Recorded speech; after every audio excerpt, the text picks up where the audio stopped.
नमस्कार दोस्तों, जैसा कि आप सभी जानते हैं कि आजकल एक पुस्तक जिसका नाम है भविष्य मालिका कुछ ज्यादा ही चर्चा में है। दोस्तों, इस पुस्तक को आज से 500 वर्ष पहले स्वामी अच्युतानंद दास जी ने लिखा था, जिसमें उन्होंने भविष्य लेकर कई सारी भविष्यवाणियां की थी, जिनमें अधिकतर सच साबित हो चुकी।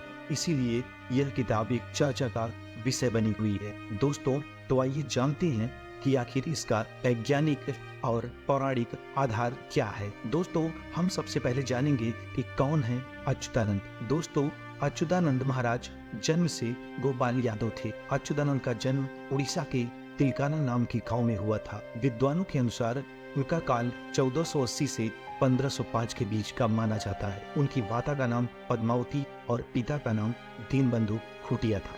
उनके दादा गोपीनाथ मोहंती जगन्नाथ मंदिर में एक मुंशी हुआ करते थे। दोस्तों, लोगों का मानना है कि उन्होंने अपनी सभी पुस्तकें अपनी योग शक्ति से लिखी। ये सभी पुस्तकें जगन्नाथ पुरी के महंतों के अधिकार में। वे इन पुस्तकों को हर किसी को नहीं दिखाते। दोस्तों, भविष्य मालिका पुराण के अनुसार धरती 3 चरणों से गुजर रही है। पहला कलयुग का अंत होगा, दूसरा महाविनाश होगा और तीसरा आएगा एक नया युग। मालिका के मुताबिक कलयुग के अंत में दुनिया भर में सनातन धर्म के प्रतीक चिन्ह मिलने लगेंगे। जन प्रलय और प्राकृतिक आपदा की वजह से कई पुराने गांव शहर दोबारा दिखाई देने लगेंगे। भविष्य मालिका के अनुसार केदारनाथ, बद्रीनाथ, गंगोत्री, यमुनोत्री और अमरनाथ गुफा से भगवान के चले जाने और इन स्थलों के लुप्त हो जाने के संकेत भी दिए गए हैं। इन तीर्थों के लुप्त होने की भविष्यवाणी को एक महाविनाश के संकेत के रूप में देखा जा रहा है। इनके लुप्त होने से कलयुग का अंत हो जाएगा। भविष्य मालिका के अनुसार अधर्म के बढ़ने और प्राकृतिक बदलाव के चलते कई देवस्थान लुप्त हो जाएंगे।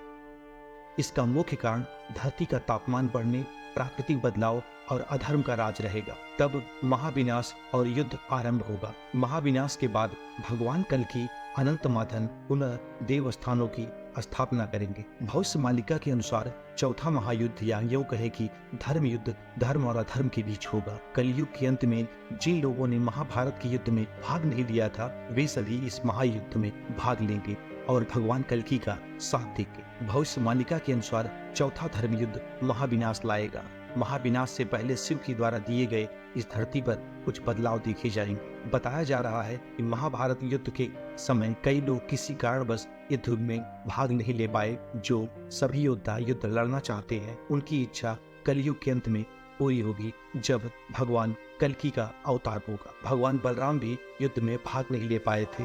बलराम जी को जगन्नाथपुरी के बलभद्र के नाम से जाना जाता है। कलयुग के अंत में बलराम जी प्रकट होंगे। कलयुग के अंत में महाभारत का अधूरा युद्ध फिर से लड़ा जाएगा। भविष्य मालिका में ऐसे संकेत दिए गए हैं जिनसे पता चलता है कि कब कलयुग का अंत होगा। जगन्नाथ मंदिर से मिल रहे संकेतों से यह पता चलता है वर्ष 2022 में कलयुग का अंत होगा और अब विनाश का प्रारंभ होगा। कहा जा रहा है कि शनि के कुंभ राशि में प्रवेश करते ही तीसरे विश्व युद्ध के प्रारंभ की नींव पड़ जाएगी। भविष्य मालिका के अनुसार जब शनि कुंभ राशि में प्रवेश करेंगे, तब महाविनाश का प्रारंभ होगा। इस दौरान शनि 17 जनवरी 2023 को शनि पुनः कुंभ में आएंगे और 29 मार्च 2025 तक यही रहेंगे। इस दौरान तीसरे विश्व युद्ध से महाविनाश का पहला चरण आरंभ होगा। तब जनता त्राहि त्राहि करने लगेगी। 23 फरवरी 2028 से 17 अप्रैल 2030 तक शनि मेष राशि में रहेंगे। इस दौरान महाविनाश का दौर खत्म होगा और एक नए युग का प्रारंभ होगा। दोस्तों, भविष्य मालिका की कई सारी भविष्यवाणियां अब तक सच साबित हो चुकी हैं, जिनमें कोरोना का युद्ध हो, या पाकिस्तान का निर्माण हो, या जन प्रलय, या टेम्परेचर में वृद्धि, या फिर रूस यूक्रेन युद्ध का संकट, जिसमें से कोरोना के काल को इस किताब से जोड़कर देखा जा रहा है। दोस्तों, जैसा कि आप सभी जानते हैं कि भविष्य को लेकर कई सारे लोगों ने इसके पहले भी भविष्यवाणियां की है, जिसमें नास्ट्रेदामस का नाम प्रमुख है। इसके अलावा बेंगा की भी भविष्यवाणियां काफी प्रसिद्ध हुई थी, लेकिन भविष्य मालिका का वर्णन इन सब से कहीं अलग है और इसे सच माना जा रहा है। तो अब देखना यह है कि इस किताब के द्वारा बताई गई बातें धीरे धीरे कब भविष्य में दिखाई देने लगेंगी। आपका इस वीडियो के बारे में क्या कहना है और इस किताब के बारे में और इसके भविष्य के द्वारा बताई गई घटनाओं के बारे में